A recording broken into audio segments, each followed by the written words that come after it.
Buena Manong Balita. Superradyo DZWB Flash Report. Maraming salamat, Mark Macanalad. Meron po tayong flash report mula kay Ralph Ubina. Kayo na ho, meron daw isang pickup truck na involved sa aksidente. Parang ang dami ho yatang nasagasaan, nabundol po nito. Yun daw hong pickup truck nakita pero wala na ho yung driver. Anong detalye ng balitang yan? Ralph Ubina. Ralph, good morning Ralph. Doon na ng driver ang minamaneho nitong itim na pickup truck sa Rojas Boulevard na sangkot sa aksidente sa Baclaran sa Parañaque City. Ayon sa rumespondeng si Julieto Negro, tanod ng Barangay Baclaran, inararo ng naturang itim na pickup ang ilang motorsiklo at sasakyan sa bahagi ng Lieutenant Garcia Extension sa Baclaran. Sugatan naman sa insidente ang isang lalaki na nabangga ng naturang pickup na isinugod naman sa ospital. Hindi pa malinaw sa ngayon ang punot dulo ng insidente. Nasa lugar naman na ang Parañaque Police at inaalam ang kinaroroonan ng nagmamaneho ng naturang pick-up truck. Mabilis ba, pasalamat at salamat sa mga mabibilis natin police. Agad sila nagsagawa ng manhunt pala dyan ni Ralph. Pagkatimbre ng aksidente, nag-iikot, hinabol agad nila na-identify yung pick-up truck. Kaya siguro naisip ng driver, tumakas na lang siya, iniwan na rin sa sasakyan. Oo, mabilis din. Hindi lang yung polis, pati yung mga barangay tanod dahil sila yung mga unang rumesponde at tumawag sa mga polis. Sinasabi nga nila na yung isang guard ng tapat na pinag-parkan nitong pickup truck, sinasabi nga na nakita niya na sumakay ng jeep itong nagdadrive ng pickup truck at wala nang naabutan ang mga otoridad nang dumating nga sila dito sa lugar. Matutunti naman yan. Baka wala pa 1-2 oras matutukoy na agad kasi kayo nakapangalan niyang nakarehistro sa sakyan na yan. Tama ka dyan, Orly. So yan muna ang sitwasyon dito sa Baclaran sa Parañaque City. Ako si Ralph Ubina, nag-GMA Superradyo DZWB, dapat totoo. Superradyo DZWB Flash Report. Buena Manong Balita. 13 Ngalan, Superradyo DZWB Flash Report. Ilang kumpanya ng langis magpapatupad ng piso 20 sentimo na dagdag sa presyo kada litro ng gasolina at diesel bukas. Sama nyo nga sa rally yan. Aray ko po. Panawagan na yan. Masyado ng Mau de la Cruz. Go ahead. Oh. Iga na kung ano magpapatupad nga ng gataas presyo ang Shell, Sea Oil, Petrogas at Clean Fuel sa ilang produktong petrolyo bukas. Ayon sa kanilang abiso, dagdag na 120 sa kada litro ng gasolina. Dagdag na 120 sa kada litro ng diesel habang walang pagbabago sa presyo ng kerosene dahil sa umiiral na price freeze. Ang dagdag presyo sa produktong petrolyo na Shell, Petrogas at Sea Oil ay epektibo alas 6 ng umaga ito bukas November 18, araw ng Martes, habang ang price adjustment ng Clean Fuel ay bukas naman alas 4 ng hapon. Inasang susunod din ang iba pang kumpanya ng langis sa parehong galaw ng presyo sa mga susunod na oras. Ang inyong kapuso, Mau de la Cruz, GMA Superradyo DZWB, dapat totoo. Superradyo DZWB Napagas na ako. Alas 9:38. Superradyo DZWB Flash Report. Flash report, may sunog ho sa lungsod ng Maynila. Manny Vargas, saan yan, Manny? Itiras na sa ikalawang alarma ang atas ng sunog sa bahagi ng Inocencio Street, Barangay 93, Tondo, Maynila. Pasay na rin ito sa impormasyong inilabas ng Bureau of Fire Protection Maynila kung saan naman ay residential area ang apektado ng naturang sunog. Antabayanan ang mga karagdagang detalye. Ako si Manny Vargas ng GMA Superradyo DZWB. Dapat ito. Superradyo DZWB Flash Report. Makabalita tayo dyan sa Manila. Meron lang po tayong tatanggapin na malaking balita mula po sa Palasyo ng Malacanang. Si Executive Secretary Lucas Bersamin at Budget Secretary Amena Pangandaman parehong nagbitiw na po sa pwesto ayon sa Malacanang Tuesday New Tuesday. Inianunsyo ngayon sa nagpapatuloy ng press briefing dito sa Malacanang ni Palace Press Officer Undersecretary Attorney Claire Castro na nagbitiw sa pwesto sina Executive Secretary Lucas Bersamin at Budget Secretary Amena Pangandaman. Sila mismo raw ang nag-alok na kusa ng mag-resign matapos na madawit ang kanilang pangalan sa issue ng budget insertion. Ang ginawang ito ng dalawang opisyal ayon kay Yuse Castro ay para sa delikadesa. Tinanggap naman na ni Pangulong Ferdinand Marcos Jr. ang kanilang pagbibiti sa pwesto. Sa katunayan, nagtalaga na kaagad si Pangulong Marcos ng mga kapalit nila sa pwesto. Itinalaga si Secretary Ralph Recto bilang siyang bagong Executive Secretary Si Secretary Frederick Go naman ang tatayo bilang bagong Department of Finance Secretary, habang sa Department of Budget and Management ay itinalaga bilang officer in charge si Undersecretary Rolando Toledo. Ako si Tuesday sa News ng GMA Super Radio DZWB, dapat totoo. Super Radio DZWB Flash Report! Pangatlo na po ngayong araw, mga kapuso, Presidential Legislative Liaison Office Chief Yusek Adrian Bersamin nagbitiw na rin sa pwesto. May nauna na hong dalawa dyan. Ilan kaya magbibitiw bago maggabi? Alamin natin, Flash Report mula kay Tuesday New. Go! Katatanggap-tanggap lamang ni Pangulong Ferdinand Marcos Jr. ang resignation na pagbibitiw sa pwesto nitong si PLLO Undersecretary Adrian Bersamin. Siya kasi ngayon ang namumuno sa Presidential Legislative Liaison Office. Wala pa namang kapalit si Bersamin. Ayon dito kay Presidential Communications Office Secretary Claire Castro. Wala pa raw sinasabi sa kanila kung sino ang posibleng pumalit kay Bersamin.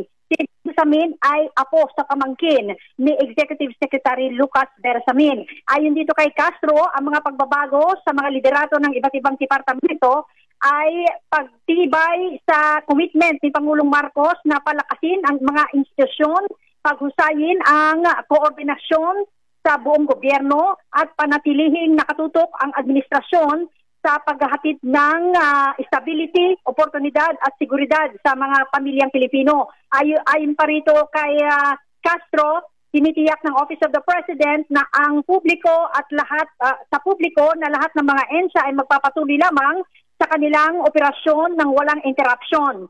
At kasama ang commitment na epektibong mapangasiwaan ang mga ito at ang mas mahusay na serbisyo publiko. Ako si Tuesday sa News ng GMA Super Radio DZWB, dapat totoo. Super Radio DZWB Flash Report! Manyo, Christian. Direktang inakusahan ni Senator Amy Marcos ang kanyang kapatid na si Pangulong Bongbong Marcos at asawa nito na si First Lady Liza Araneta Marcos na umano'y gumagamit ng illegal na droga para malagay sa katahimikan at magkaroon ng direksyon, ngunit lalo umanon lumala ang pagkalulong nito sa illegal na droga dahil pareho umano silang gumagamita. Sa ikalawang araw ng rally kontra korupsyon ng Iglesia ni Cristo, sinabi rin ni Amy Marcos na noong 2016, bahagi umano ang Pangulo ng mga celebrity na gumagamit ng illegal na droga, ngunit pinakuusapan lamang niya ang dating Pangulong Rodrigo Duterte. Sa ngayon, napapatuloy pa rin ang programa ng Iglesia ni Cristo sa Quirino Grandstand at marami pa rin ang dumadalo sa nasabing pagtitipon. Ako, si Christian Manyan ng GMA Super Radio, DZWB, dapat totoo. Super Radio DZWB Super Radio DZWB Flash Report! Aray ko tandem, mabigat-bigat ito. Isang babae po na dumadalo sa rally sa EDSA People Power Monument sa QC. Naloko na, nabagsakan ho ng drone. Sam Nielsen, Sam! Ilang minuto pa lamang ang nakakalipas tandem Maglen ng rumisponde. Ito mga tauhan ng Quezon City Disaster Risk Reduction and Management Office. Kasama itong mga tauhan ng DPOS at ilang miyembro nitong QCPD. Matapos malaman nila na may isang babae na nabagsakan ng drone sa kanyang ulo habang dumadalo nga dito sa protesta, dito sa ginawang stage sa gilid halos nitong People Power Monument. Yung babae dito sa mga nakuha nating video ay agad isinakay muna sa parang monoblock o monoblock na upuan para ito'y hatid kagad dito sa pinaka-tent ng QCDR mo. Ngayon ay nilalapatan na ng paunang lunas. Yung babae, tinitignan ko kanina kung may dugo sa kanyang damit dahil nakaputi rin ito. Pero so far, wala ako nakikita. Yun nga lang, talagang parang halos mawala ng malay yung babae at nakahawak sa kanyang ulo, pikit ang mata. At kinakausap hindi sumasagot dito sa mga tauhan ng rescue. Agad ding rumisponde itong DPOS at kinumpis ka Again, yung mismong drone na bumagsak sa ulo itong babae. Sa ngayon ay inaalam pa namin kung ilang taon itong babae at kung anong kondisyon matapos nga ang nangyaring insidente. Sa mga oras din natin ay pumapatak na ang ulan dito naman sa bahagi na ito ng People's Power Monument. Sam, matanong ko lang ha, kasi ang gumagamit ng drone dyan, napansin ko, puro QCPD. Tama ba ako o may mga vlogger din? Hindi ko malaman kung galing din sa mga vlogger ito at hindi sa atin pa nakikipag-usap yung DPOF. Pero agad nilang ni-recover yung drone. May kalakihan yung drone nung nakita ko Oo, at sinundan ko nga lamang. Pero nung makita na natin ang dinadala na yung babae, ay sinundan naman natin yung babae patungo doon sa tolda o dito sa tent ng QCDRMO ngayon. Ay nilalapatan na ng lunas nitong mga rescue ng QCDRMO. Bukod dyan sa babae niya, may iba pa bang nasaktan? Kasi marami yung tao dyan Pag bumagsak yung isang drone, baka may mga nadamay na iba pa, wala naman. Ang pagtaya natin, mukhang siya lang talaga yung na target nung drone na bumagsak, At wala naman tayo iba nakita doon na kinailangan lapatan ng responde na rin ng dito mga QCDRMO. At ngayon, ito lamang babae. Yung ating tinitignan ngayon dito mismo sa tolda nitong QCDRMO kung ano na rin ang kanyang sitwasyon. Sam, kumusta pala yung crowd estimate natin? Meron na ba? Kumusta? Bumababa na ba yung bilang? 6:50 PM, nananatili pa rin sa 4,500. Ang bilang ng mga taong nandito ngayon, batay na rin sa pinakauling monitoring nitong Quezon City Police District. Kaya mo natin ulat, wala pa rin dito. Ako rin Sam Nielsen ng GMA Paradio, DZWB. Dapat totoo. Super Radio, DZWB, Flash Report! Gabi-gabi na lang nandito ka sa labas. Meron lang kasi akong iniintay. Kung nagkaroon tayo ng diferensya, sana sa ating dalawa na to. Kaya ka pa pumarito para ipakita mo ang pagkalalaki. Kung sa akin kami galit, kung na sana idamay ang aking asawa. King FPJ sa GMA, 3:15 p.m. Ngayong Lunes na. Maraming salamat. Piniligtas niyo ako. Nangako namin ni Papa na gagawin namin ang lahat para mailigtas kayo. Pwede ba tayo sa Dimas para iligtas sa Altes? Yan natin na magregulong bahay nila. Palabasin natin siya. Baka nagkatahan ko lang sa negosyo. Baka madamay kayo. Alintes, sumama na kayo sa amin. Dadagundong ang dibdib sa galit. Why the hell are you wearing my shirt? Ito ba kayo napuputok ng butsi mo? Hoy! Bastos ka! Bigyan mo ng leksyon niyang magnanakaw! At alin ang pakikinggan? Ano nangyari? Naitakas yung mga preso natin. Ang yaman mo bang sabi sa akin? Hindi ako papalba, sir! Sir, kasalanan ng Tony Garcia Pinatakas siya si Tanggol. Totoo ba nagkaroon ka ng pagkakataon para rin si Tanggol pero hindi mo ginawa? Mawawala kayong kwenta. Hindi mo ginagamit ang utak mo! Ang tawag ng tungkulin. Kailangan kong makabawi at tama ang naging pagkakamali ko. Huhulihin ko sila Tanggol at ibabalik sa kulungan. Ito na ang tamang panahon para magbagong buhay tayo. Para labanan natin ang lahat ng mga politiko na gumagawa ng masama sa City Hall. O ang bulong ng damdamin. Taas na kamay! Walang kikilos sa masama! Umama kayo sa akin! Ay! Tumawag ka na! Ibaba mo yung baril mo.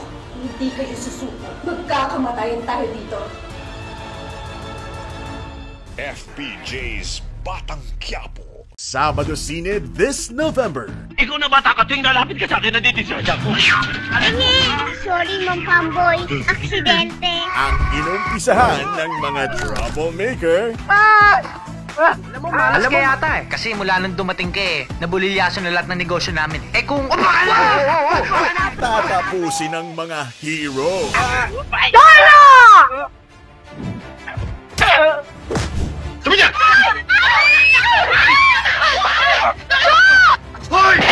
Ang mga ipinaglalaban namin ay ang maliliit. Ang mga mahihina at naaaping hindi kayang ipagtanggol ang kanilang sakit. Tutukan ang Sabado Sine, digitally enhanced. Dito lang sa Viva Cinema. Walang aksyon na uurungan, pero pag-ibig ang pinakamatindi niyang laban. Ang kababata kung saksakan ng suplada. At ikaw naman si Ismael, ang dating halang bituka. Bad boy na. Hindi ako susuko. Hindi ako pauhuli ng buhay. Lover boy pa. Kasi mahal mo ako, mahal din kita. Buhay ka para pao-pao mo na! Inaaktas ka na! Baka nakakalimutan mo kung sino si Gino. Tune in tuwing linggo sa Cine Pinoy sa Viva Cinema.